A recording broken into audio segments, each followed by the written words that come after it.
Today we're talking about one of the icons of dive watches, one of the watches that most people consider when they're first getting into luxury watches or even along the way.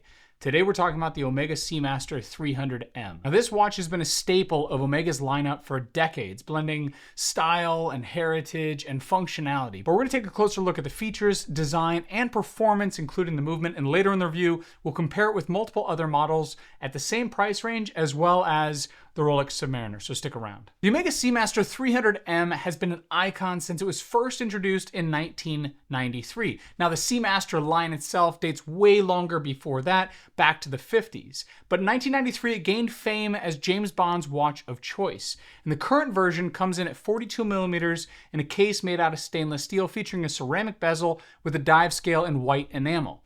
And the wave pattern on the dial here is laser engraved, giving it that textured look that really stands out. It also features a date window at 6 o'clock for symmetry. Now the hands and markers are filled with superluminova, which glows blue in the dark, making it easy to read underwater or in low light. It's water resistant up to 300 meters, which is expected for a dive watch kind of this caliber.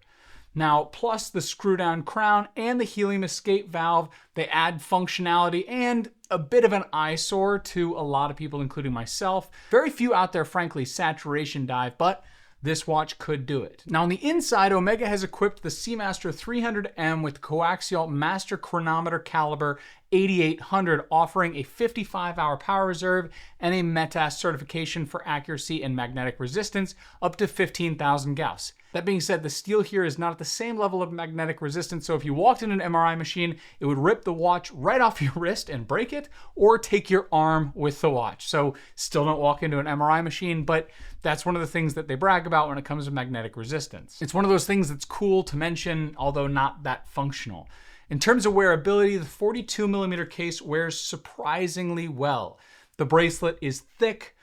That being said, it still articulates immediately, and with a combination of brushed and polished links, it tends to look rather nice. But we'll talk about the bracelet a little bit later. It does have a diver's extension here, which you can use as on-the-fly adjustment as well, so you can make it fit your wrist. That being said, again, we'll talk about the look of this diver's extension and on-the-fly adjustment a little bit later. Now, that being said, you can also buy this just on the rubber strap instead of the bracelet, but like all luxury watches, I highly recommend you buy it on the bracelet first, because it's cheaper to buy the rubber later than the alternative. Now, the last thing to note here is that yes, it is incredibly legible. I think the white version is the best version in terms of both legibility. It's loud, but also just kind of unique, and it's got a certain character to it. So I really love this white variant. I love how much everything pops off, and so it's super easy to read this watch. So the white dial with the black bezel is fantastic. The black bezel is a little shiny, so that is something to note, but that's up to you on what you do and don't prefer, but we'll talk about what I like and don't like a little bit later. So how does it compare to the competition? See, before we get into that, a quick thanks to Moyer Fine Jewelers, Derek, Bill, Matt, and the team. They let me borrow this Omega Seamaster 300M and take it back to my house to be able to review it. They've always been great to work with. I just bought my last 2 watches there at Moyer, so if you're in the area or you're shopping online, check out Moyer. So if you're in the market for a dive watch, the Seamaster 300M typically sells for around $5,400 to $6,000 depending on the specific model or strap choice. The bracelet version here is $5,900 at retail, and typically you can get a discount either used or from your AD if you want the manufacturer's warranty, which I typically would recommend, but I have bought a lot of my watches used. Competition looks like this. Now first, you've got the Tudor Black Bay 58. It's still a great option at $4,000 to $5,000, even less used. These days, they're a great steal used online. It has a longer 70-hour power reserve and a smaller case and aluminum bezel insert, so it's really a question of looks more than anything when it comes to the Black Bay versus something like this. If you want that larger size, this might make more sense. Staying in the same size, there's also the Breitling Super Ocean Automatic 42, which is priced similar to the Seamaster, around $4,500 to $5,000. But the Breitling's heritage may be in aviation, but it does have a dive watch history. And the Super Ocean is a capable dive watch offering 500 meters of water resistance. It does feature, however, a standard movement or relatively standard movement. It's called the Breitling Caliber 17, but it only has a 38-hour power reserve, and a lot of people claim it's just an ETA movement that's rebranded. I don't know that for sure, but that's the claim. Another option is the Oris Aquis Date. It represents a more budget-friendly choice in the world of Swiss-made dive watches, usually coming in around $2,000 to $3,500, depending on the movement. It's a well-regarded option that delivers solid performance and a distinctive look. It's an independent brand, so if you get their Oris Caliber 400 movement, you actually have a 10-year warranty, which is fantastic. If budget isn't an option, before we talk about the Rolex, Blancpain still has the 50 Fathoms, both their bathyscaphe and their other model. The Blancpain is typically priced around $12 to $14,000, and that usually puts you out of this price range. That being said, if you're looking at retail this and secondhand Blancpain, you might be somewhat close these days because it's a lot less expensive secondhand. It offers incredibly nice high-end finishing. So if you really want that exclusivity of the Blancpain brand and you want that high-end finishing, then Blancpain will be the way to look. Now let's get to the comparison that everyone expects, the Seamaster 300M versus the Rolex Submariner. Now both these watches are legends in the dive watch world, but they cater to slightly different preferences. See, so I own this, my Rolex Submariner No Date. This is the 124060 current Rolex Submariner. The Seamaster 300M has a more intricate design here with the wave pattern dial, the ceramic bezel, and the helium escape valve at 10, which gives it a more technical look, I suppose. The Submariner, on the other hand, is an icon in simplicity, especially the No Date. No frills, no nothing other than a watch that tells you the time and does its purpose. Now, people argue the ceramic bezel dresses it up a little bit, but you can make the same argument against the Seamaster here. However, if you like a little bit more of a loud design, I think the Seamaster's elements definitely stand out a lot more and is definitely more loud overall. For the movement, both watches feature an in-house movement. See, the Seamaster Caliber 8800 is a METAS certified master chronometer, so it offers better magnetic resistance than the Submariner's movement, but the accuracy is essentially the same between the two. If you read into METAS, it's not additional shock resistance, it's purely just magnetic accuracy, power reserve, and water resistance, which you'd find in the Submariner anyway.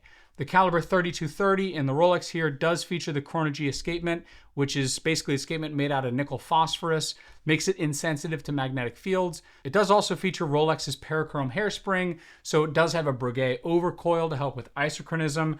So it's kind of up to you if you prefer a silicone hairspring here or more of a traditional new material version of watchmaking with the Breguet overcoil and the parachrome hairspring. It's up to you. Between the two, the coaxial versus the Chrono-G escapement, I mean, it's really just a matter of preference and then price in the end. But frankly, most of us pick a watch not because of magnetic resistance or, you know, what the watch does on the inside. Frankly, it's all about how it looks on the outside and whether or not the price makes sense. That being said, the Submariner does have a 70-hour power reserve these days. The Seamaster is still at 55 hours. In terms of comfort and feel, they both feel kind of different on the wrist. See, the bracelet on the Submariner is far superior in my opinion. It's buttery smooth. The clasp also hides the adjustment. So as you adjust it tighter or looser, the bracelet where the links meet the clasp look normal. They don't look different. Whereas while you look at something like the Seamaster here, while the on-the-fly adjustment's a little bit more functional because a push button's just frankly easier to use, you know, this, how you extend it out, and then as you extend it out, all you do is get this brick of stainless steel, I don't think looks very good compared to something like the Rolex Glide Lock. In terms of the size, the 42 millimeters is a little big. I mean, it's bigger, sure, than the Submariner. Not much, but visually it still looks bigger, even though this is technically 41 and this is only 42 millimeters. It just looks bigger overall. It's got longer lugs, kind of a wider crown guard system here, and the additional crown on the outside just gives you an overall larger presentation. Plus the bracelet doesn't taper immediately like it does on the Submariner. So again, it just looks a little bit bigger when it comes to the Seamaster. I think if you have a 6.75 inch wrist like me, or maybe a little lower, I think you can pull off either of these. You know, they don't feel too heavy, but they are still a little bit on that weighty side of bracelets. So it, again, depends on preference. Now, if you compare the two on the bezels, I definitely prefer the Rolex bezel. I mean, if you listen to them, you might understand what I mean by a tactile version. The Submariner is buttery smooth. When I rotate it, I don't notice any lift in the bezel. It just slides around. It could be a friction fit and I wouldn't really feel any different as you rotate it. You then just hear the audible click and you get a little bit of vibration, but not very much. It's by far the best bezel that I have used in a watch. I would highly recommend you go out and feel it. The Seamaster, on the other hand, it feels as though there's a really large divot and the spring is overpowered for the bezel. Now, this is just my preference and how I feel as I rotate it, but one, these scalloped edges make it hard to grip. But when you do grip it, it feels almost like the bezel is lifting up, right? And because it's lifting up, it feels like there's a little bit of raise and lower. I don't think there actually is. It doesn't look like it, but it feels like it. And so what you get is a bezel that is doing this as it's bouncing in each of those stops. And so you get a lot more vibration, a lot more tactile feel.